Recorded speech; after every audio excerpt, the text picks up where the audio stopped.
We started out the project by bringing down northern Indigenous leaders from the Northwest Territories to Colombia to see if there was any synergies, anything to be gained by having two Indigenous groups speaking rather than non-Indigenous people speaking to Indigenous groups or acting as a liaison. That proved to be of considerable value, and it was obvious while we were in Colombia, and it justified seeking the resources and planning for phase 2, which would have the trip in reverse. I think it's fair to say that the trip in reverse has really been the cherry on top in the sense that the Indigenous leaders from Colombia were able to see rather than just hear about the success and the adventures and misadventures of the Indigenous people in northern Canada. And that really was the whole purpose of this project, was to see the results of Indigenous to Indigenous communications and exchange of information rather than other models that have been tried and either failed or only partially succeeded in the past. El primer día de nuestra experiencia estuvimos en la Asamblea Legislativa de los Territorios del Noroeste. Era importante situarnos ese primer día en el contexto en el que nos encontrábamos. Entonces, y es importante porque realmente es muy distinto. Es geográficamente distinto, pero es un territorio en el que la población mayoritaria es aborigen, en el que los aborígenes canadienses tienen posiciones de liderazgo, en el que entonces ellos pudieron, apreciar básicamente dónde estaban.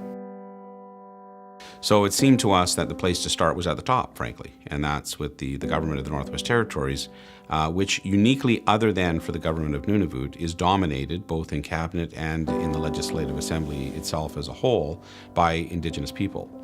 So we thought it was good to show our guests what it's like, how a government like this works, and how it can actually function without focusing entirely on matters of Aboriginal or Indigenous interest.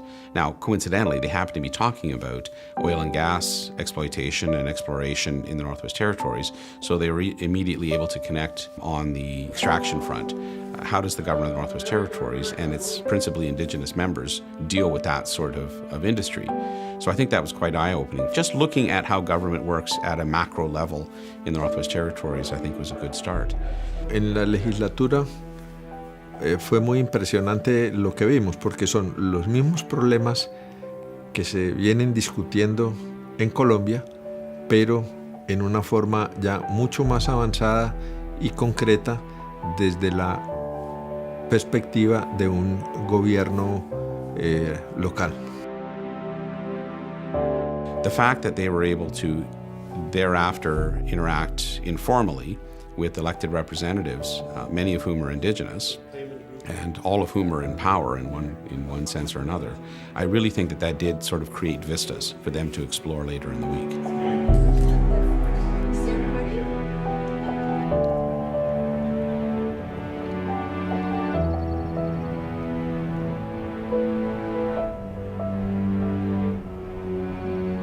La tercera fase, de nuestro día en la Asamblea Legislativa fue una reunión con dos funcionarios encargados, de las relaciones aborígenes de los territorios del noroeste de Canadá.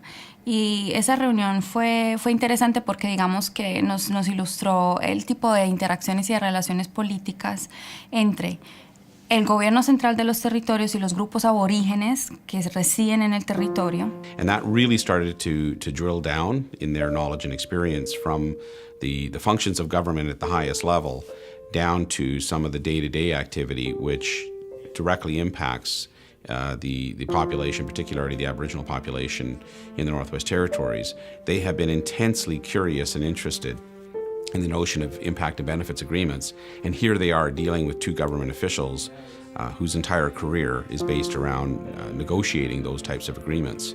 There was a lot of questions generated, which certainly indicated a very high level of interest.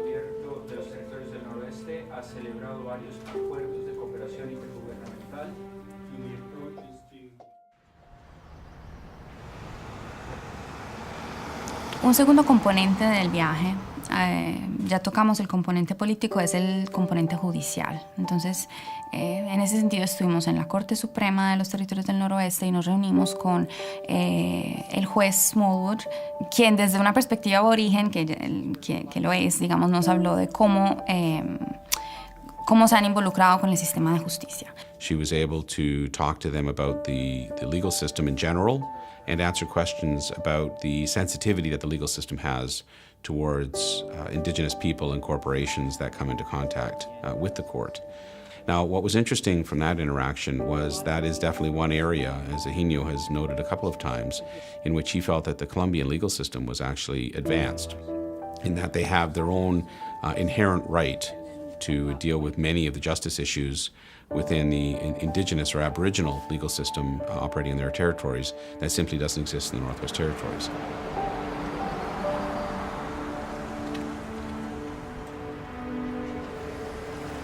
Es importante en el momento en que se habla de negocios entender pues que no hay negocios o que no hay evolución digamos económica o estabilidad económica sin un sistema financiero sólido. Ellos manejan muchos recursos, está previsto que van a manejar más recursos para sus necesidades más importantes como salud, educación, vivienda, y por lo tanto pues se hace necesario que tengan una banca que los entienda, una banca que les pueda resolver en forma más adecuada estos problemas. Now, the bank is very clear, as they heard, that they're a bank first. They still are governed by the same laws, the same policies and practices, but they're able to tailor their day-to-day activities, the actual bank services, to reflect the very different reality that a lot of Indigenous people find themselves. For example, they may be on land that they want to develop. They can't get a traditional mortgage and traditional banks won't touch them. The system that they have ultimately may not look like what it does with the First Nations Bank in Canada, but the concept that there is a model out there from which they can draw information and resources was of considerable interest to them. Esta visita fue fundamental y es parte del eje digamos del crecimiento y de la evolución económica de los pueblos indígenas.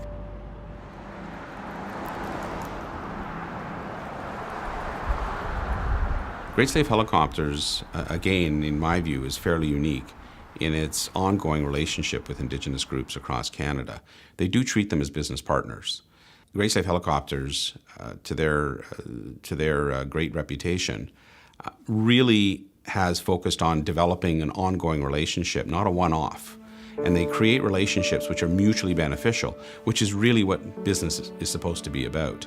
And so what the leaders from Colombia heard at Great Slave Helicopters, both from the helicopter company and the chiefs of their Indigenous partners, was that it is possible to build a firm, trust-based business model where both parties, or all parties when there's multiple parties, are getting a benefit from the relationship, so that the Indigenous partners can ensure that things are being done that reflect their sensitivities, realities, and needs.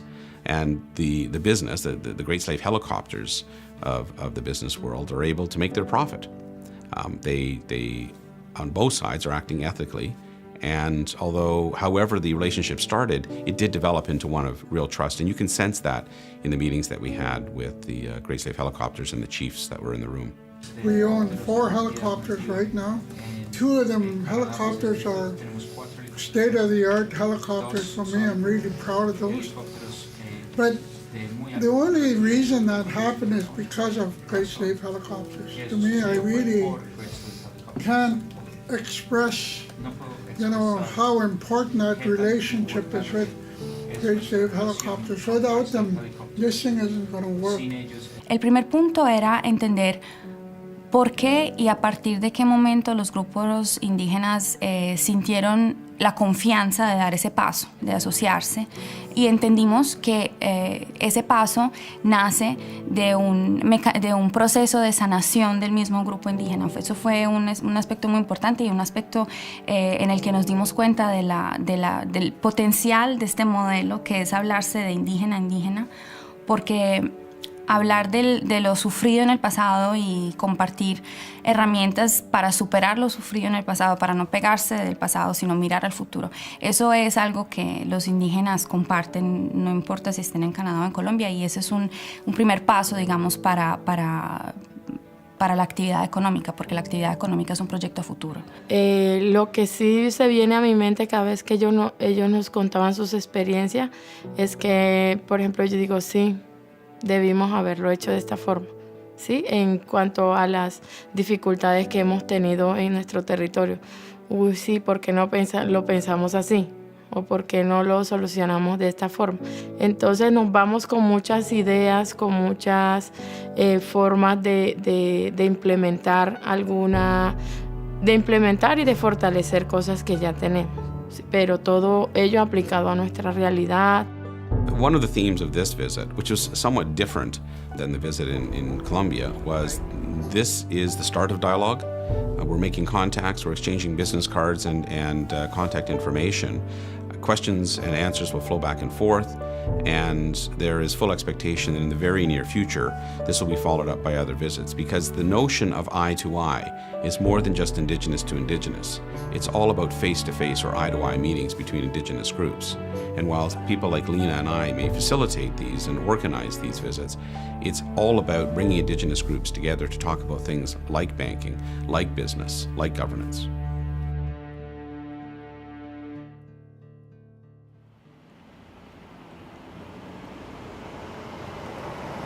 I got some interesting people here. So we have some Colombian Indigenous leaders in the NWT this week. It's part of the International Bar Association's Indigenous Peoples Committee. They're hosting an Indigenous to Indigenous business and legal knowledge exchange. Thank you for coming and good morning. Stephen, can you explain to us a little about the Eye to Eye program? Rather than having consultations from non-Indigenous people with Indigenous people, let's instead bring Indigenous people together to talk amongst themselves about their various experiences.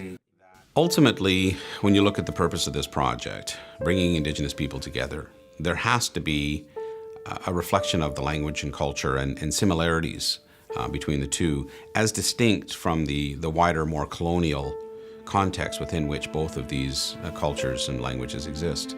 So while we needed to and wanted to and then did bring all of the other ideas into play, governance, legal issues, the court system, business, and the likewise.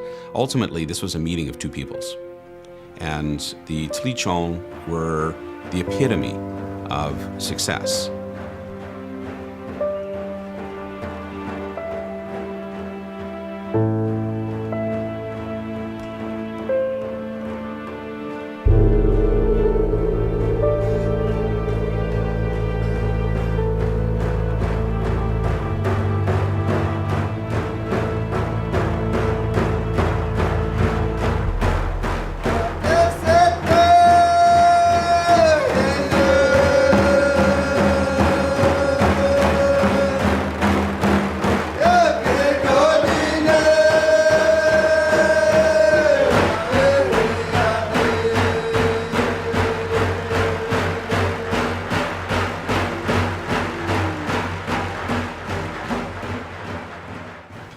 I hope today we will be able to share with each other ideas for business and help our nations prosper.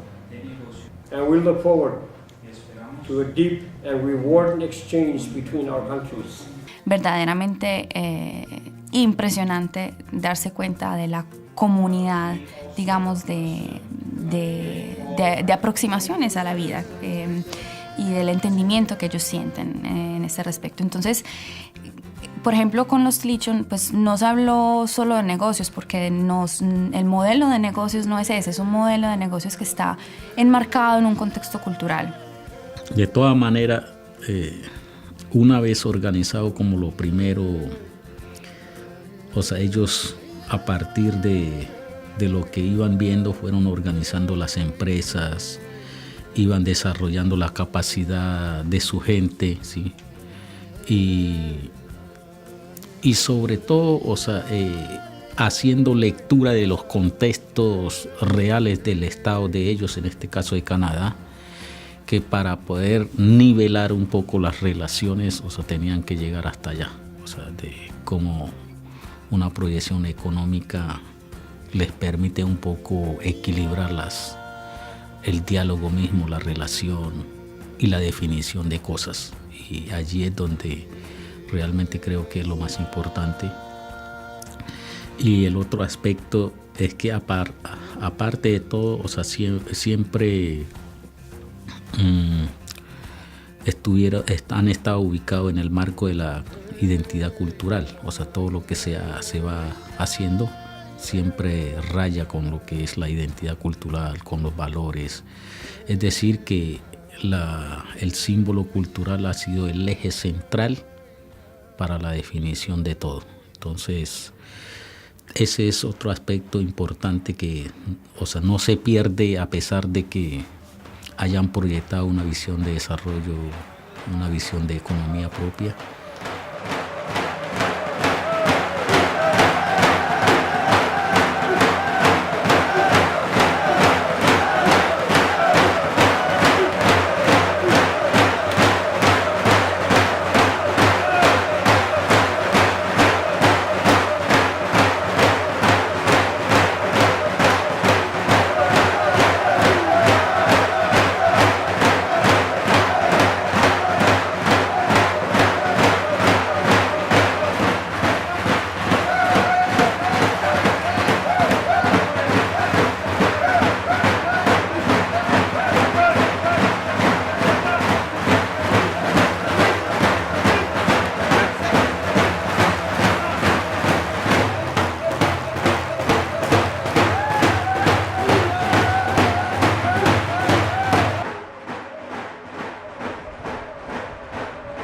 They heard about a good balance between culture and business, and between collective interests and economic development.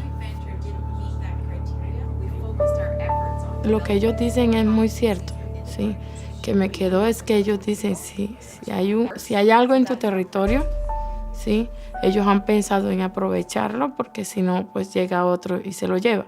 Entonces creo que eso es bueno que nosotros lo pensemos en qué forma sería. Ellos lo han pensado y nos expresaron que ellos también tuvieron conflictos al inicio para mantener ese equilibrio entre pues los proyectos, los megaproyectos en su territorio y el medio ambiente y la preservación del medio ambiente. Entonces me llama mucho la atención en la experiencia que ellos se han fortalecido para llegar a hacer estas negociaciones con el gobierno y con las empresas y hoy ya saben cómo pedir y cómo incidir, ¿sí? Cómo exigir más que pedir, más que eso es exigir. Esto es algo que está en mi territorio y yo tengo derecho.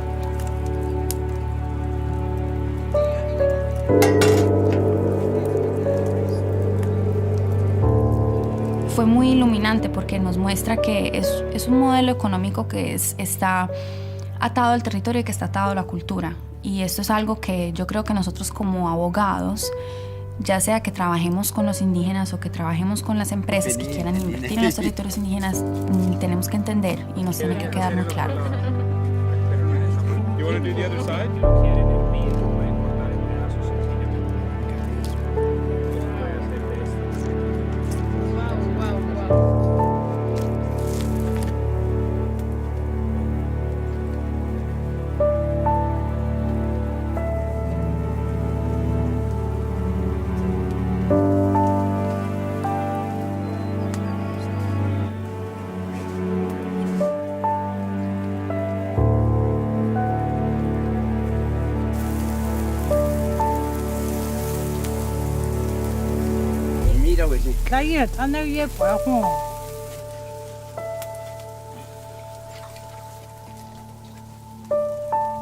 And so by bringing the peoples of Colombia, the indigenous peoples of Colombia, together physically with the indigenous peoples of Canada in their home territory, it really did help emphasize the core beliefs that underlie our project.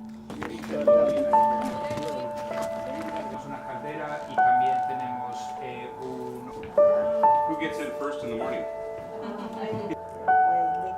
Mi difunta madre.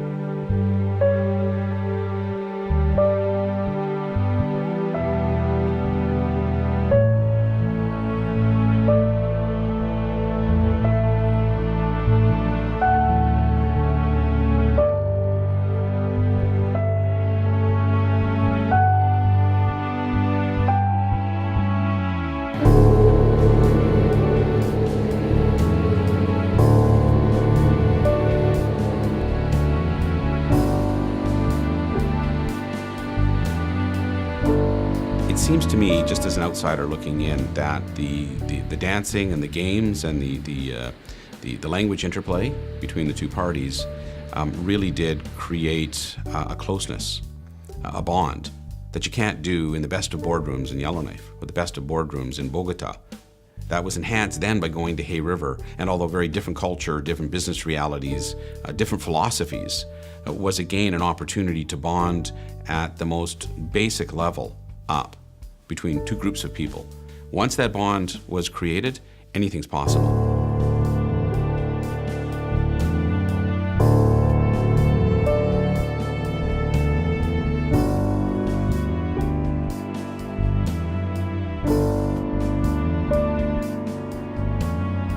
Tuvimos también la oportunidad de visitar otra comunidad en Hay River.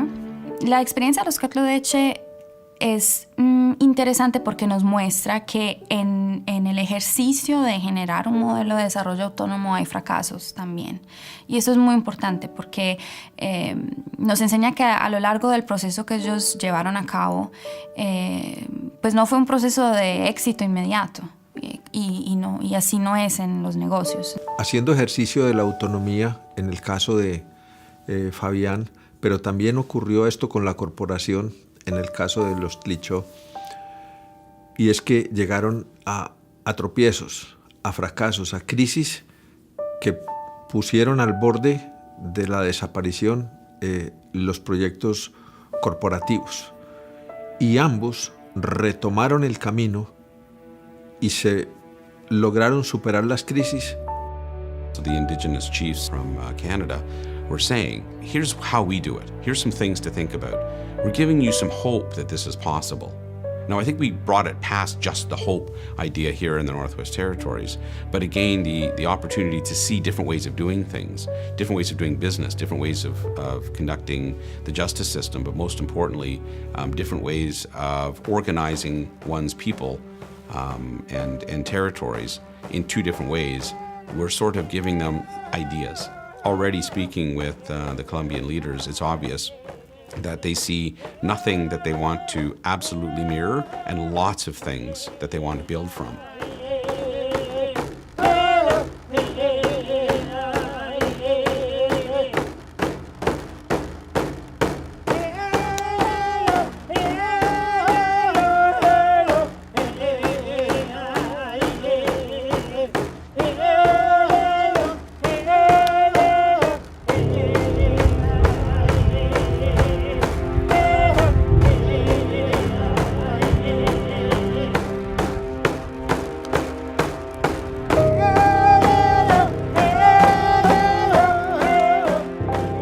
It's almost like our trip to Colombia is a first date. Okay, we decided, hey, we have some things in common. I like you, you like me. Let's go for a second date. This feels like the second or the third or the fourth date in the sense that we now have a relationship rather than simply contact. There is a relationship now that there realistically was not nor could have been at the end of the first phase. And our job now, all of us that are involved in this project, is to make this relationship manifest itself in real change in Colombia.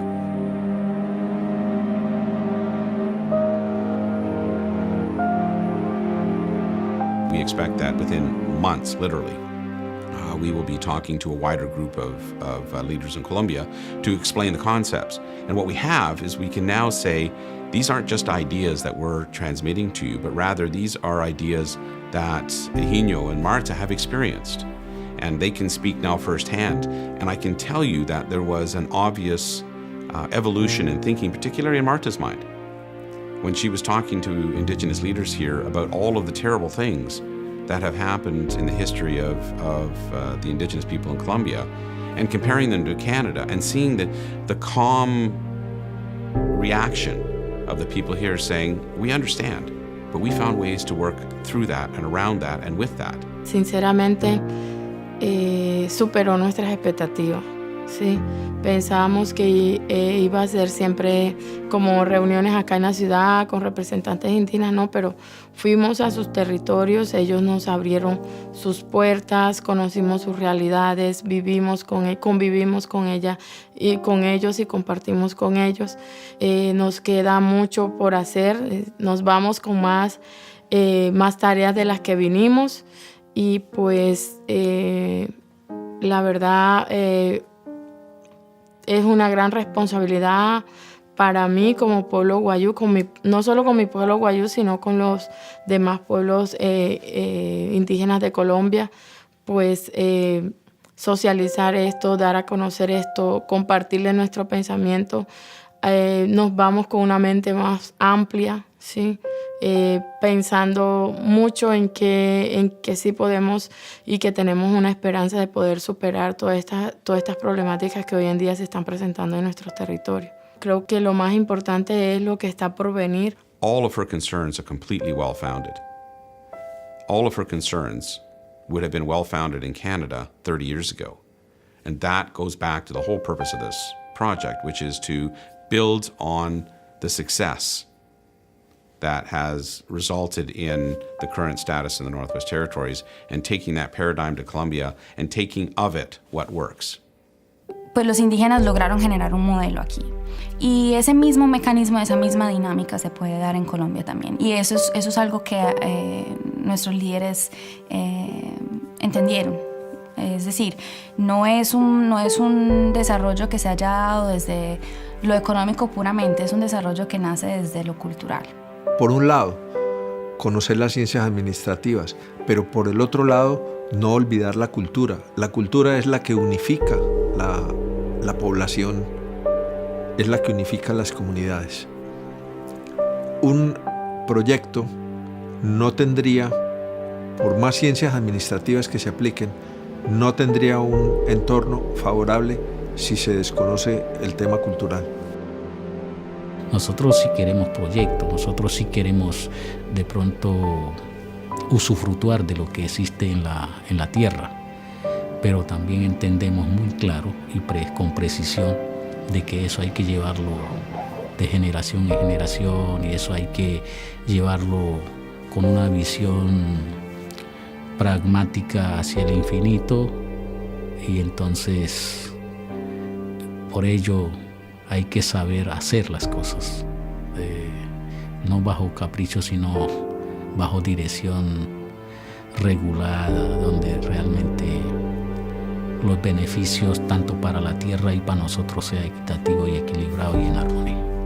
The purpose of the project was to see if a direct exchange of information and experiences between two indigenous cultures in the New World with similar colonial backgrounds would have any value. Would it make any difference? And I think the simple answer to that is yes.